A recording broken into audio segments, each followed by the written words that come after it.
আমাদের সমাজেও এখন চাঁদাবাজি আছে না নাই বলেন? খুন খারাপি আছে না নাই?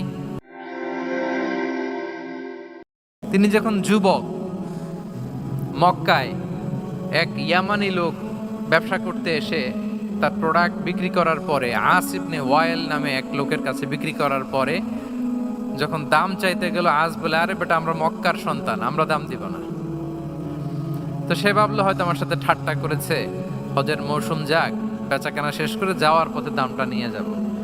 সে ফেরার দিন আবার গেল যে আমার তো জিনিসের দামটা আপনি দিলেন না। সে বলে, আমরা এই ভূখণ্ডের মালিক, আমরা দাম দেই না। এটা তো বড় জুলুম। সে কান্নাকাটি শুরু করলো।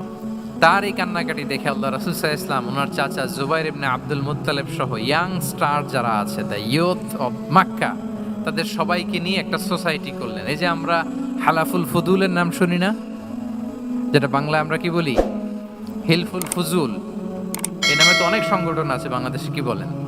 যুবকরা কোনো সংগঠন করলে কমনলি এই নামটা পছন্দ করে, হিলফুল ফুজুল। আসলে এটার মূল নাম ছিল হালাফুল মুত্তাইয়িবিন। তিব মানে হচ্ছে রং। রাসূল সাল্লাল্লাহু আলাইহি ওয়াসাল্লাম সবাই মিলে, তখন জাহিলি যুগে একটা কালচার ছিল, বালতি ভর্তি রঙের ভেতরে হাত ঢুকিয়ে দিত, দিয়ে এই রং সমেত হাতটা তারা পাথরের মধ্যে লাগাতো, সবার হাত ওইখানে দিত। মানে আমরা হাতে হাত রেখে কমিটেড, আমরা ঐক্যবদ্ধ হলাম। সেখান থেকে হয়েছে হালাফুল মুত্তাইয়িবিন, থেকে হালাফুল ফুদুল। ওনারা বলল যে না, আমরা সবাই থাকবো মাআল মাজলুমি দিদ্দা যালিম, আমরা মজলুমের পক্ষে থাকবো, জালিমের বিপক্ষে থাকবো। এবং যেই প্রতিজ্ঞা ওই কাজ, সবাই মিলে আস ইবনে ওয়াইলকে ধরলো, তার কাছ থেকে টাকা আদায় করে ওই ইয়ামানি ব্যবসায়ীর কাছে পৌঁছে দিয়ে তিনি মাজলুমকে সহায়তা করেছেন। সুবহানাল্লাহ। এবং এই টেন্ডেন্সি, এই জুলুম, চাঁদাবাজি যেগুলো ছিল মক্কার জমিনে, রাসূল সাল্লাল্লাহু আলাইহি ওয়াসাল্লাম এই সোশ্যাল রিফর্মের মাধ্যমে এটাকে সংস্কার করেছেন। তাহলে এই যে রিফর্ম সেন্ট্রিক আমাদের হইতে হবে। আমাদের সমাজেও এখন চাঁদাবাজি আছে না নাই বলেন? খুন খারাপি আছে না নাই? সামাজিক অনাচার। তাহলে ঐক্যবদ্ধ হইতে হবে আমাদেরকে রিফর্মের জন্য। যুবক যারা আমরা আছি, যাদেরকে আল্লাহ আমাদের বলার সুযোগ দিয়েছে, লেখার সুযোগ দিয়েছে, ফিল্ডে কাজের সুযোগ দিয়েছে, আমরা সবসময় মাজলুমের পক্ষে থাকবো, আমরা সবসময় জালেমের বিপক্ষে থাকবো। আমাদের নীরবতা আর আমাদের নিশ্চুপ থাকাই জালিমদেরকে আরো বড় বড় জালিম বানিয়েছে। এজন্য নাহনু মাআল মাজলুম দিদ্দা যালিম, এটা হচ্ছে আমাদের স্লোগান। আমরা কাদের সাথে? মজলুমের সাথে। আওয়াজ করে বলেন, কার সাথে? ইত্তাকু দাওয়াতাল মাজলুম। রাসূলুল্লাহ সাল্লাল্লাহু আলাইহি ওয়াসাল্লাম বলেন, তোমরা মাজলুমের কান্নাকে ভয় করো, কেননা মাজলুমের কান্না আর আল্লাহর মাঝে কোনো ফারাক থাকে না, কোনো পর্দা থাকে না, বদদোয়া করলেই কবুল হয়ে যায়। তাহলে এভাবে রাসূলুল্লাহ সাল্লাল্লাহু আলাইহি ওয়া আলিহি ওয়াসাল্লাম তিনি সোশ্যাল রিফর্ম করেছেন। আমরা যদি ওনার পলিটিক্যাল রিফর্মের দিকে তাকাই, তাহলে দেখব যে আমরা যদি কনস্টিটিউশন অফ মদিনার কথা বলি, মদিনার কনস্টিটিউশন, এটা কিন্তু রাসূল সাল্লাল্লাহু আলাইহি ওয়াসাল্লাম করেছেন। মদিনা চার্টার, এত চমৎকার চার্টার পৃথিবী আর দেখেনি। ওইটা থেকেই এখন সব গোটা বিশ্বের সংবিধান। এই যে আমাদের সংবিধান সংস্কার কমিশন আছে না একটা, নিশ্চয়ই তারা ওইটা থেকে অনেক বেনিফিটেড হতে পারবেন। আমাদের যে মদিনা চার্টার, রাসূল সাল্লাল্লাহু আলাইহি ওয়াসাল্লাম নিজে করা, এবং এটা একটা ইনক্লুসিভ চার্টার ছিল। মুসলিম, পেগানস, জুইশ, সব ধর্মের মানুষকে নিয়ে তিনি মদিনাতে ওয়ান উম্মাহ ঘোষণা দিয়েছিলেন। ওয়ান উম্মাহ, উই আর ওয়ান উম্মাহ। হোক তুমি পেগান, মুশরিক, হোক তুমি জুইশ মানে ইহুদি, হোক তুমি মুসলিম, তুমি যেই ধর্মের হও না কেন, মদিনাকে রক্ষা করতে যে আমরা সবাই মিলে উম্মাহ ওয়াহিদা, আমরা সবাই মিলে কি উম্মাহ ওয়াহিদা। পৃথিবীর অনেক দেশ এই আইডিওলজিকে ধারণ করে হু হু করে এগিয়ে গিয়েছে। মালয়েশিয়াতে 3টা রেস, আমি তো প্রায় এক যুগ ওখানে, আমার 2টা ডিগ্রি ওখান থেকে, মাস্টার্স পিএইচডি। আমি কাছ থেকে তাদেরকে দেখার সুযোগ পেয়েছি। ওখানে মালয়েরা আছে, তামিলরা আছে, চাইনিজরা আছে, 3 জাতি মিলে ওদের স্লোগান হচ্ছে সাতু মালয়েশিয়া।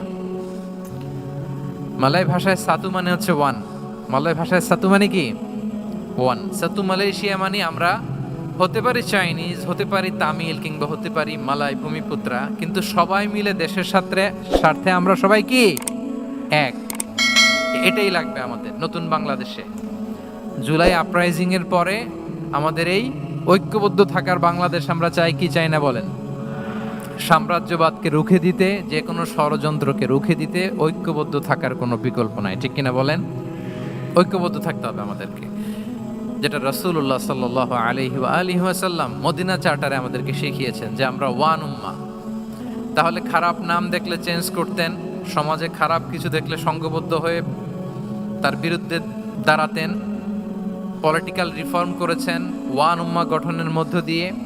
ফিনান্সিয়াল রিফর্ম যদি বলি, শুধু financial reforms by prophet Muhammad peace be upon him, এটা নিয়ে লম্বা কথা বলা যেতে পারে। বিদায় হজের ভাষণে উনি সুদকে চিরতরে কবরস্থ করেছেন, সুদকে চিরতরে কবরস্থ করেছেন, এবং এটা অন্যের জন্য না, নিজের ঘর দিয়ে শুরু করেছেন।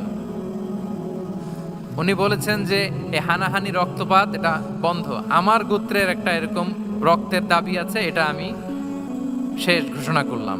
এরপর বললেন যে সুদ কবর দিলাম, অন্য জায়গা থেকে না, আমার পরিবার থেকে। রাসূল ইসলামের চাচা স্বয়ং আব্বাস রাদিয়াল্লাহু তাআলা আনহুর অনেক সুদের ট্রানজাকশন ছিল, ইন্টারেস্ট, সুদের ব্যবসা ছিল। রাসূল সাল্লাল্লাহু আলাইহি ওয়াসাল্লাম বলেন আজকে থেকে এই সুদ আমি চিরতরে মাটির নিচে কবর দিয়ে দিলাম। আল্লাহু আকবার। দেখেন সোশ্যাল রিফর্ম। তাহলে পরিবর্তন করতে হলে আগে নিজের ঘর থেকে, আগে কোত্থেকে? নাকি ওই ফ্যামিলি থেকে?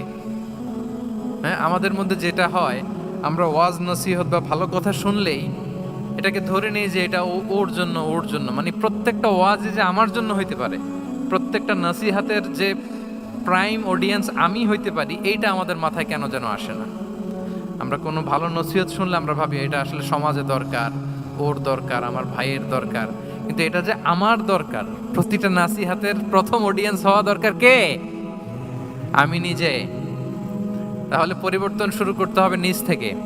ওর এই সমস্যা, ওর এই সমস্যা, ওর এটা, আরে মিয়া তোমার কি সমস্যা ওইটা বলো।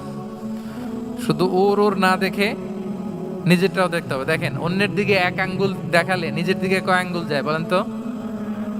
এই যে নিজের দিকে কিন্তু তিনটা। আমি যদি এরকম করি তা আমার দিকে আসে তিনটা। এজন্য নিজ থেকে, নিজের ফ্যামিলি থেকে আমরা সংস্কার শুরু করব। কি বলেন? ওমরে ফারুক রাদিয়াল্লাহু তাআলা আনহু যখন ফ্যামিলি মিটিংয়ে বসতেন, উনি ওনার সন্তানদেরকে বলতেন, শোনো, তোমরা খলিফাতুল মুসলিমিন, আমিরুল মুমিনিনের সন্তান। তোমাদের কোনো বাজে কাজ যদি সমাজে আসে, তোমাদের কোনো অন্যায় যদি আমার কানে আসে, অন্যের জন্য যা শাস্তি তোমাদের জন্য হবে ডবল শাস্তি। ওমরে ফারুক সন্তানদেরকে বলতেন, তোমরা যদি কোনো ভুল করো, একটা যদি হদ কায়েম করা লাগে এমন অন্যায় যদি করো, একটা হচ্ছে আল্লাহর দেয়া হদ, আর একটা হবে আমি উমরের দেয়া হদ। কারণ আমার মতো খলিফাতুল মুসলিমিনের সন্তান হয়ে পাপ তুমি কেন করলে? দেখেন অন্যের বাচ্চা কি করছে, অন্যের, আমাদের তো ওই মেয়েটার সমস্যা, ওনার ছেলের সমস্যা, এগুলো আমার ছেলের যে কি অবস্থা, আমার পরিবারের যে কি হালাত, আমার স্ত্রীর যে কি দশা, ওইটা নিয়ে আমরা ভ্রুক্ষেপ করি না বা চিন্তা করি না।